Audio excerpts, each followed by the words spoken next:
La formazione delicata, allenata dall'allenatore romano, disputa una gara attenta senza particolari rischi contro l'Aversa. Manca solo il gol. Al termine dei 90 minuti prevale l'equilibrio, un pari insomma che muove la classifica in quinta posizione a quota 45 a un punto dal Trapani, salito al quarto posto.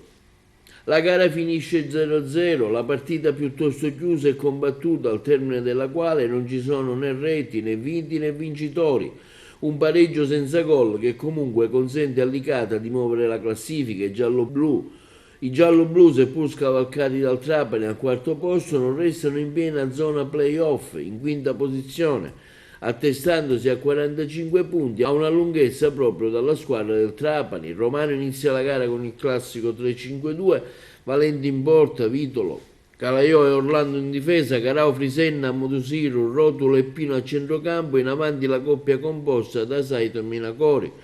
Il Campania risponde con il 4-3-3. La prima frazione di gioco è piuttosto bloccata, sono poche le occasioni create da entrambe le squadre, gli spazi chiusi, poche idee interessanti di manovra offensiva da una parte e dall'altra. Nella ripresa il tema tattico dell'incontro non cambia, le formazioni vogliono evitare rischi e gli attacchi si rivelano piuttosto sterili.